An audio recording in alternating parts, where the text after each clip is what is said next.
Welcome to PL Tips, a professional learning podcast series by the Educational Institute of Scotland, Scotland's largest education trade union. Join us as we discuss with colleagues and learners alike the meaning of professional learning and why a collegiate approach to learning in action is important for us all. Our first episode, What Puts the P in PL, will now begin. You might be walking along, earphones in, listening to this episode, or have us on in the background while you respond to emails. Like any podcast, learning can end up fitting into spare minutes during the day or competing with other activities. I'm Zoe McKeown, one of the EIS's professional learning coordinators, and today I'm in conversation with Nova Lauder-Scott, teaching fellow from the Strathclyde Institute of Education at the University of Strathclyde. Nova's career history spans 25 years in primary education, and she now works in higher education, teaching on the Educational Leadership course at Strathclyde. Later in this episode, we'll be joined by Mairi Green, primary teacher and EIS learning rep. We will be considering what makes professional learning a professional activity that is something more than something that we just have to do, but instead something that enhances our practice and can promote collegiality. Nova, thank you so much for joining us on this first episode of PL Tips. We're really excited to have you here, following on from the recent workshops that you've delivered for EIS members on professional learning. As an educator of educators yourself, how do you make PL something that is relevant and which helps to play an active role in shaping teacher professionalism and agency rather than being seen as a have to do? So I think, Zoe, there are three aspects to this, and it's interesting that you use the phrase rather than a must do in the question, because I think that the way that we view and approach professional learning is the first important point. And of course, professional learning is a have to do, it is a must do, or as we say in Glasgow, a hufty, which I believe if you're in Fife, it's a yifty, but it's a key part of our professional obligations. And if we're working in a role, it's also a key part of our contractual obligations. It's integral to the GTCS standards to which we're accountable, and that's a good thing. You know, we're a profession. It's right and proper that we're held accountable, and that we're expected to engage in and with research, participate in practitioner inquiry, and continue to develop our pedagogical skills. We would want that for our teachers. We want that for our children. And we tell children and young people that learning is a lifelong endeavour, so it's good for us to model that. So I think it's much more helpful to view professional learning in this way as an opportunity to learn, to grow, to develop as professional educators, rather than something that you do because you've been told. You know, it's another good Glasgow word. So I think that's an important aspect in that shaping our professionalism that you mentioned in your question. So that's the first thing, viewing professional learning from that perspective. The second thing is about planning, something that teachers are really good at, that we do all the time. It's part of our bread and butter. But I think it's important not to leave professional learning to chance. You need to take time to consider what you want to do and essentially plan that out. Perhaps the very first professional learning activity of the school year is planning what that professional learning is going to look like. And you can do it formally as part of the professional review and development process or the professional update process, but you can also just do it for yourself. You might want to think about your longer term goals. Do you want to do a higher degree like a master's or a doctorate? Are you aiming for promotion? Or is there a particular specialism or pathway that you're really passionate about, that you want to learn more about? So just like the planning of good teaching and learning, the planning of professional learning, I think, has to be about beginning with the end in mind. So what is it that where do you want to get to eventually? And then almost working those steps back to where you are just now. So what is it that you need to do? And the third thing, I think, in answer to that question, and maybe it's the most crucial, and it's linked to planning, is the notion of content, and about choosing the content, choosing the approach, the model of professional learning that you do. And for me, I would say that the most crucial thing for professional learning to be is useful. It has to be useful to you as an educator. And that can be useful in a variety of ways. That's why it's useful to have a plan, so that you know what you're aiming for. So is it something that's useful for your longer term career? Are you thinking, well, I would do that because that could lead to this. I'm going to do this postgraduate certificate this year because then I'd like to do a master's. Or, well, I'm going to do into headship, for example, one of the courses that I run, I'm going to apply to do into headship because I'd like to be a head teacher, or, whatever. So it could be something for a kind of longer term career goal.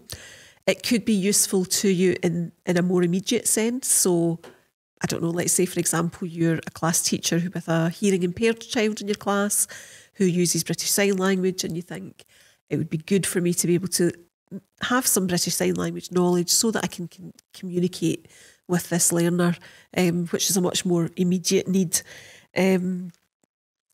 So it doesn't really matter, so much why, but it has to be useful. And it might be also that actually, in terms of useful, it's something you're already really good at, but you want a different level of expertise. So maybe you've done some coaching and mentoring, for example, but now you're in charge of student teachers or NQTs, or you're responsible for them in school, and you want to develop that. So maybe you're thinking, I want to develop that a wee bit further. So I think being able to identify what our professional learning needs are, know what is useful for us, and plan how to meet those really demonstrates us taking our professionalism seriously, and also helps us to be agentic, to give us agency over that. Thanks, Nova. That's a great point that you make about shaping your own professional learning is in itself professional learning. Really great, thank you. We're in quite a difficult time just now where opportunity, funding, choice and excessive workload can make professional learning something that reaches the bottom of our to-do list. How do you think we can redress this balance, particularly in this current educational culture of performativity? Yes, it's a really good question. And Zoe, if I had the answer to how do we have time to do everything on our to-do list, I could retire a really wealthy woman. So I'll get back to you on that. But I think what's important to say first off is I think we all get that pressure, we were chatting before we started, I'm currently doing a part-time doctorate on top of working full-time. So I understand what that's like, and I know the temptation to sort of put my own studying to the bottom of the pile because there are lots of easier tasks that I could be doing that will keep me busy. So something I have learned though in 30 years in education is that you never get to the end of the to-do list, because teaching isn't like that. We just end up with additional things onto our to-do list. The to-do list is never finished. And I think that is really frustrating if you are the person who likes to tick things off on the to-do list. And I am one of those people, and I have been known to put things on my to-do list that I've already done just so that I can immediately tick it off. But that can be really frustrating. And I think if you want a job that finishes every day, then teaching is probably not the best choice. But the upside of that is that it makes it very varied. There's always something different. When I was a head teacher, one of my deputies used to say at the end of our more interesting days, shall we say, she used to say, it's the variety that keeps us going, Nova. And that was true. Some more mundane days would have been nice occasionally. But, in all seriousness, I think accepting that the to-do list is never going to become the to-do list, I've done it, is really important in helping us to manage our expectations and to be a wee bit kinder to ourselves about what is doable. So I think how we cope with that, I would go back to planning there again. I think it's another place where planning is a really important tool. If we're never going to get to the bottom of the to-do list, which we're not, then we have to think about what is doable, what is possible, and give ourselves permission not to worry about the stuff that's not. We only have so many hours in a day. We should not be using every one of those working or doing professional learning. That's not realistic. Gillian Hamilton, the Chief Executive of Education Scotland, has a fabulous phrase, which is, nobody needs the exhausted you. And I always think you've heard her say that to sort of school leaders and aspiring head teachers. And I always think that's true, that you're no use to the children in front of you, you're no use to colleagues, you're no use to your family or indeed to your own health. So I think it's a brilliant reminder that being a teacher is only part of who we are. Yes, it's a hugely important part and we need to do it professionally, but we can't allow it to break us. So that's, I think, where we come back to that notion of choice in terms of professional learning and usefulness. The days of, going on a professional learning course to a nice hotel where you get a scone at playtime and a 2-course lunch are long gone. And probably it's right that they're long gone because it was a very expensive model. The impact was really negligible. And I think that there are other things that we can do that are much better in terms of cost benefit, in terms of time benefit. And one of those that I wanted to sort of highlight is practitioner inquiry. So I'm a huge fan of this approach, big advocate of it. It's grounded in research. It's part of our standards. It's specifically mentioned in the GTCS standards. Now, using practitioner inquiry as a model for professional learning is a whole podcast episode in itself. So, we don't have time and space to go into that or for me to do it justice. But the sort of basics are, it's useful. You pick something to inquire about that you're interested in. Something, I often call it an itch to be scratched or a stone in your shoe, something that bugs you. It's small scale. My wonderful colleague at Strathclyde, Professor Kate Wall, who's an expert in practitioner inquiry and who will not thank me for calling her an expert, but she is, always says there are no prizes for size in practitioner inquiry. It's not about world domination. It's about identifying a problem or an issue, a question to inquire about, maybe doing some professional reading around that, and then exploring it in your practice in a very small way. And you can do it in a couple of different ways. So you might do it almost as a fact-finding exercise where you would use questions that are sort of what happens when questions. So let's say, for example, you're a secondary maths teacher, you've got an SC class, you see them on a Tuesday morning and you see them on a Friday afternoon. And what you realise is that the engagement of the learners and the behaviour of the learners is completely different in those two time periods. And you think, why is that? So your inquiry might be observing the classes really closely. I think observation of our own practice and of other people's practice is a great tool for professional learning. You might find out things like what classes have they just come from? What's their day been like up until that point? And then, have other teachers noticed a similar phenomenon with that class or with other classes who have a similar timetable pattern? So it's a kind of finding out mission, I suppose, taking time to explore. You might then get some professional reading around, what do we know about children's brains at different times of day, how they learn at different times of day, what do we know about structure of timetable, what do we know about concentration? And essentially what it's doing is it's deepening your understanding as a professional.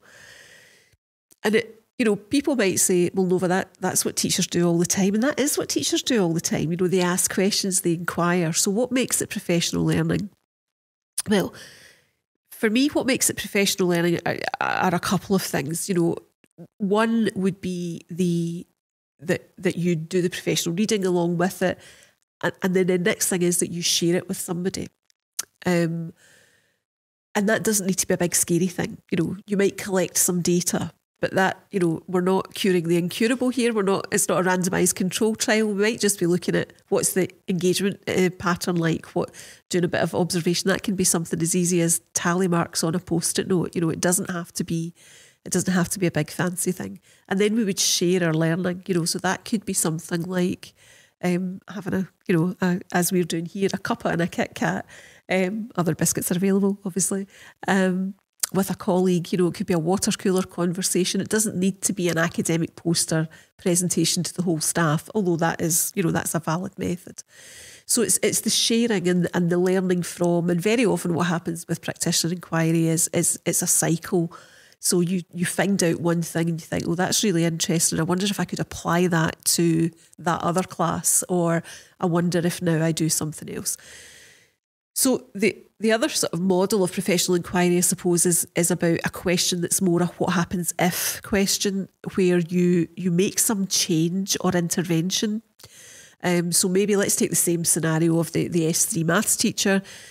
Let's say they say, okay, I wonder if it's what I'm doing, not from a blame point of view, but I wondered if I changed up what I was doing, would that make a difference? So on a Friday afternoon, I'm going to do active learning, problem solving based activities, or I'm going to get them to do a podcast or a video presentation to teach S1s about a particular concept. Make it a very different thing. Would that make a difference?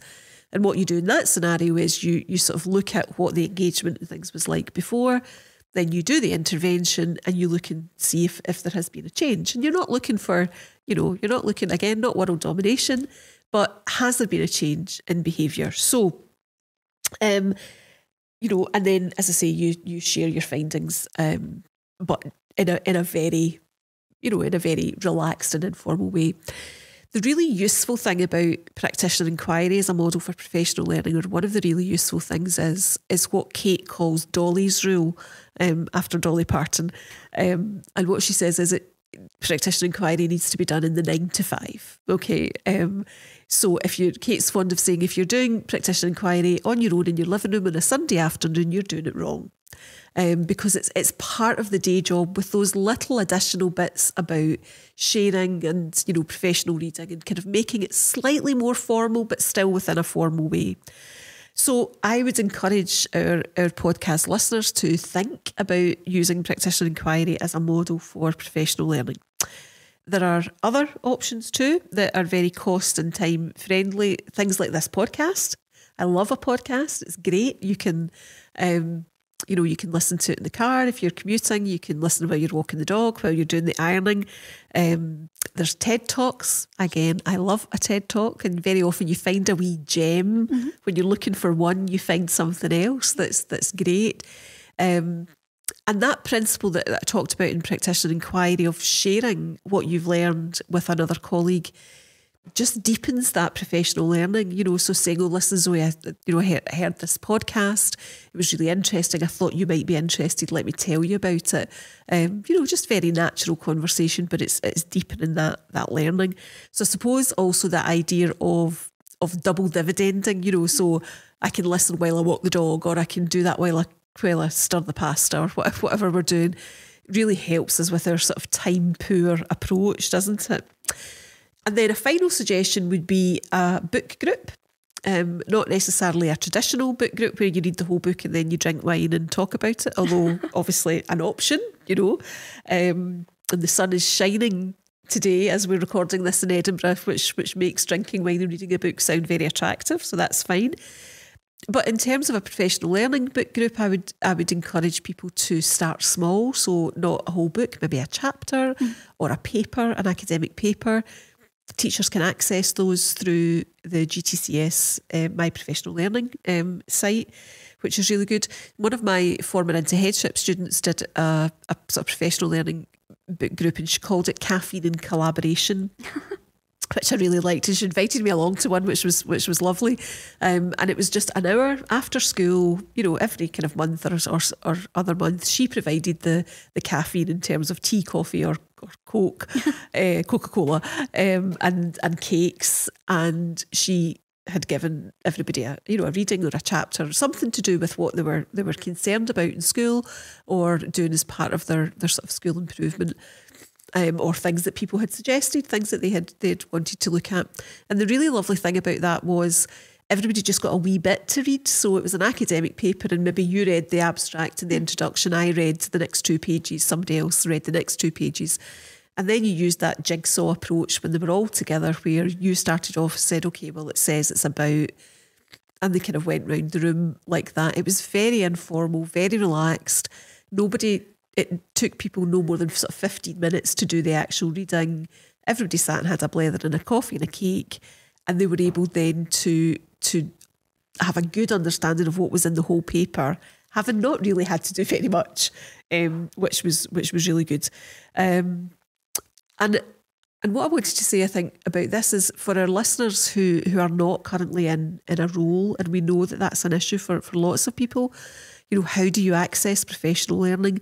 Those kind of tools are things that you can use even if you're not school-based. So, find other people in a similar situation. If you get pals that you went to university with or people you've met along the way, doing bits and pieces of supply, can you almost have a sort of professional learning support hub, I guess, where you can do that together, have a bit of a book group together. And I'll just say one last thing, because you asked about performativity, and I won't go off on a rant about performativity in education, but I do think we have to guard against performativity in professional learning. It is not the purpose of professional learning. Professional learning and the performativity agenda do not go hand in hand. That's not what professional learning is designed to do. The professional review and development, professional update processes are about learning and development and career growth. They are not about performance or capacity or capability. So there are different processes for those, and that's right and proper. But I think we need to, make sure as a profession that we really guard against keeping those separate. That's great, Nova. Thank you so much. So much to unpack there. Yeah. I love that that jigsaw approach that your colleague took. That's really great. Just one last question, Nova, for you. So we often focus on what we do and the what of professional learning, but there's often not that time to consider the why. What do you think are some of the benefits of considering the why of professional learning? Great question.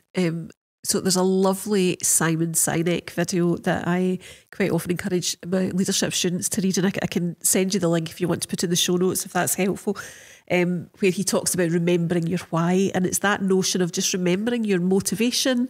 What is it we're doing this for? Why do we do that? What are our reasons or motivation for doing something? And I think that works really well for professional learning, and that really helps us to be successful. So let me talk about some of the whys of professional learning. Why are we doing it? Well, firstly, as I said at the beginning, it's part of the standards. It's a core part of our professional standard. 1.2 about professional commitment is all about engaging in lifelong learning and commitment to professional learning. We've got reference to practitioner inquiry itself in 2.1.2, and I know that's really sad that I know those numbers. So it's there. It's part of our profession, and let's embrace it instead of fighting against it, because it has lots to offer. Secondly, change is inevitable, and the pace of change in our current lives is so significant that I'm sure people will agree that very often you feel like you're running at full pelt just to stand still, really, don't you? And engage. Sometimes I think engaging in professional learning is how we do that. It's how we keep up with that pace of change. When I think about the changes in the 30 years since I graduated, and I can't believe it's 30 years, but there you go, it's mind-boggling, but it's also normal. That is normal. So rather, again, than rage against it, we have to sort of embrace that. I think we know so much more now about learning, about teaching, about pedagogy, about how children learn, how teachers learn, how brains develop. We know about things like the impact of trauma and nurture. And that knowledge has allowed us to become better professionals and support children in a much better way. And that can only be a good thing. I was that teacher who was sent on the very expensive brain gym course, and then sent back to cascade it to staff. Or, I was the teacher who had the visual, auditory, kinesthetic learning styles posters on the classroom walls. We all did, because that was what we understood at the time. And those are brain gym and learning styles are two good examples, I think, of things that have been thoroughly debunked as nonsense. That's not a very researchy word, but, they are nonsense. I mean, we know that now. So it's a good example of why we have to engage in professional learning. Otherwise, you run the risk of still doing brain gym when everybody else has realised long ago it was nonsense. We also know from research that professional learning is good for us, which is nice. One of my favourite academic texts is called Teacher Stories from Personal Narratives to Professional Insight by authors called Yolongo and Eisenberg, and it's quite an old book now. It's from 1995, but the focus is very much on teachers sharing their stories and learning from and with each other, which I really like. And in that book, the authors talk about this type of learning as being a really good way to ensure that we don't just become performative technicist professionals, that we don't just deliver the curriculum in a very mundane way, that we don't get sucked into things like performativity measures and start teaching to the test, but instead we actively seek new ways to sort of engage and entice children and young people into learning. And I think keeping the children at the heart of professional learning is crucial when we're thinking about professional learning. I mean, the stuff that I do, I'm not a class teacher anymore. I haven't been for a really long time. And my work is mostly with aspiring head teachers and school leaders. But my driver for that is still very much the children of Scotland, you know, and knowing that if I can give the aspiring head teachers the best possible learning experience, that will help them to be the best possible head teachers they can have. And that's what our children deserve. So I think keeping the children at the focus is key. And there's some really interesting research by a researcher called Helen Timperley from 2008, who identified that, she did research around professional learning and identified that the most successful professional learning is that which ensures that we keep the outcomes for children and young people at the centre of what we're doing, that it should have a positive impact on that. Otherwise, why are we doing it? And I mean, that kind of makes sense for me. You know, that's ultimately what we're doing. Collaborating with others is a core part of professional learning. On our Into Headship programme, we use a study group approach for the independent learning tasks. So with any master's qualification, if you're doing a 20 credit module, the expectation is 200 hours of student effort. So we try and sort of scaffold that for our students and do that in a supportive way with a study group. Now, part of that is about managing the workload that we spoke about earlier, because they're all full-time, you know, school leaders doing part-time master's qualification. So part of it is about workload, but crucially, it's to encourage the learning with and from each other. You know, and we're not always very good. In fact, in Scotland, we're terrible at embracing and celebrating our own experience and our own expertise. But within our classes, our Into Headship classes, we have years and years of experience and a real depth of expertise. So, you know, and so often we have the battle scars to prove it. You know, we know stuff as teachers, as a profession, so we can learn from each other. And you know, and I'm going to go slightly rant and say, you know, we don't need the snake oil salespeople who are trying to sell us a solution, you know, the latest thing that works. I'm really wary of anyone who believes they have the answer to education. And I'm even more wary if they're trying to sell it to us as a solution. You know, education is not solvable. Context is everything. What works for you doesn't work for me. What works on Monday doesn't work on Tuesday. It might work in primary 5, but primary 7 laugh it out the door. So it's not something that you can just take a pill for or wave a magic wand at. So relevant, good quality, high quality professional learning helps us work out our own solutions for our own context and our own issues with the learners that are in front of us and the situations we're in. So I think it's time we took back that power, that agency, and asserted that as part of our professional role. You know, we are the teachers, we are the professionals, we're highly skilled, we're highly experienced. Let us do that. And there's a lovely quote from Yolongo and Eisenberg that sums it up beautifully, and I've written it down so I could share it with you just to finish. I always think it's a bit of a mic drop moment. And they say, learners are no longer the blank slate upon which others imprint their mark, but active, imaginative problem solvers, individuals who exercise choice, grow in self-evaluation, learn by doing, and work collaboratively. If we demand this for students, can we expect anything less for teachers? For too long, teachers have been urged to accept others' ready-made answers and search for panaceas.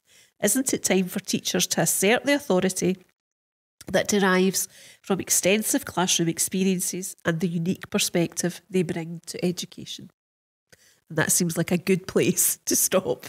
Wow, What a quote, Nova. That's great, brilliant. isn't it? It's great. Love that. Really like that point you made about learning with and from each other. That's so important.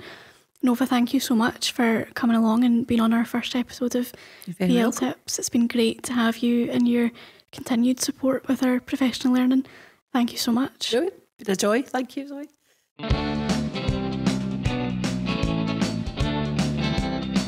Next, we're joined by Mairi Green. Mairi is a primary school teacher and she has also been seconded part of the week to her local authority as a professional learning development officer.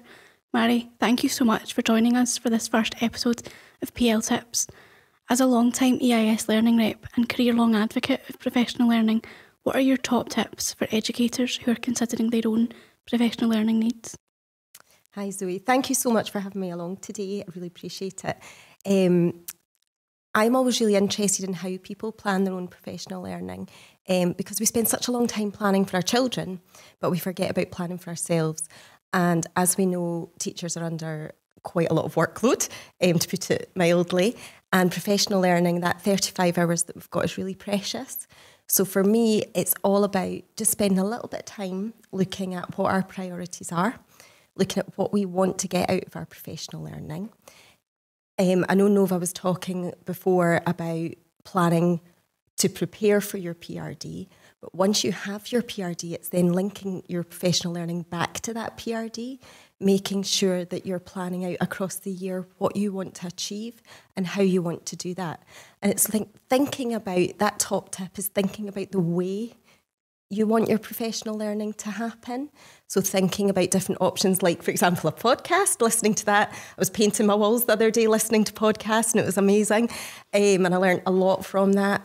Or about whether if you want to have that networking opportunity, also about reading and putting that in with what you want to do as well. So it's really about starting with what your priorities are, linked to the professional standards, linked to where you want to go. So thinking about planning for yourself, looking inwards and looking forwards as well for what you want as well, looking outwards at what's happening.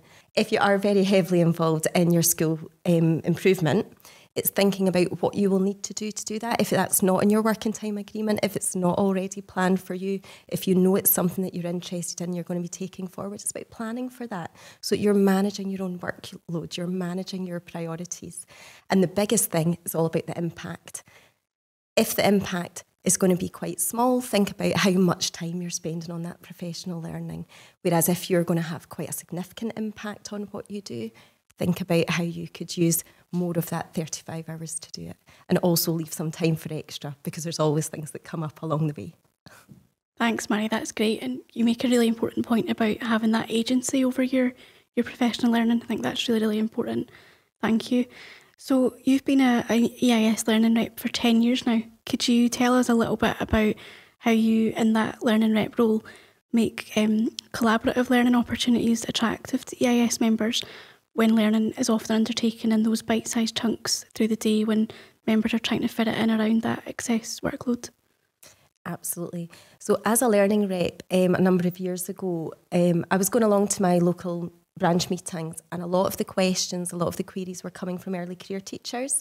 So as a learning rep, I looked at putting together an early career teacher network, which was a place for our members to go to talk about their professional learning, to talk about things that were impacting them and to have that support from colleagues as well.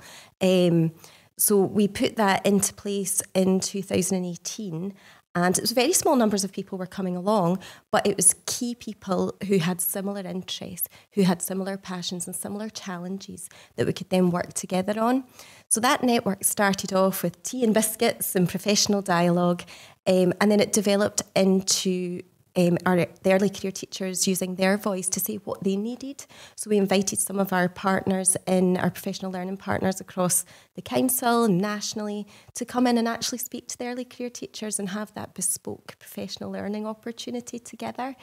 We also, at that point as well, once we'd gone online, actually, because online is a great way for people to network, especially when they're really busy. Yeah. It's a great way. You can do it through email, you could do it through shared teams, through shared networks, and we use the network to share those experiences together and to inform what we want from things. But one of the things that we did look at was collaborative action research. So I had a group of early career teachers who were all teaching Spanish at first and second level across the different stages, and we worked on collaborative action research throughout the year and that was it started off in our Learning Rep network. We had a presentation about it, and I went back and there was a small group of people, about 8 of us, that led that, and everybody worked together and had that shared planning experience, built up different modules that we could each use and adapt within our classes as well. And really importantly, the part of that was the impact that had, that everyone came back together afterwards and talked about the impact that it had on their teaching and the children's learning as well, which was wonderful. That's great, Mairi. Thank you so much. And I think that links in really well with what Nova was saying earlier about action research and practitioner inquiry as a means of that autonomous engagement with professional learning. That's great. Thank you. Just to finish, Mairi, we know how important those coffee break conversations are for embedding that learning and providing opportunities for collegiate discussion and networking and reflection. How do you encourage your members to recognise that those important exchanges as professional learning in and of themselves and promote greater engagement of that kind? I'm often part of conversations with my colleagues, and it's lovely with it being in the school setting. You're in the staff room and people are talking about some of the challenges or some of their interests that they want to take forward as well. So for me, when I'm listening to what people are saying, I'm using my experience and my knowledge of professional learning to then think about ways that they could develop that or utilise that or support that. So often I'll say to people about opportunities they might have, about a course that was coming up that I knew about, or ones that historically have happened to keep an eye out for, maybe some books to read or articles or things to listen to, or other colleagues that they could network with. So if somebody was particularly interested in ASN, for example, I could say about the different networks that were out there, so in case they didn't know what was happening. One of the other things that we sometimes do is to talk about our experiences across different stages as well, and about how we could work together to develop that and to have those shared interests with each other. And again, right at the heart of it is what that impact is on the pupils and on the teachers as well. So it is really about just asking those questions and encouraging people to take things, but also making sure that we keep the fun and the lightness in that as well. Oh, that's great. Mairi, thank you so much. It's been fabulous to have your input today and your continued support of the EIS professional learning offer. So thank you so much. Thank you. You're very welcome. Thank you for having me. Thank you so much for joining us on this first episode of PL Tips. We hope you've enjoyed listening to our speakers. Please note that resources and a transcript will be available on the EIS website, and please look at our website for upcoming professional learning opportunities.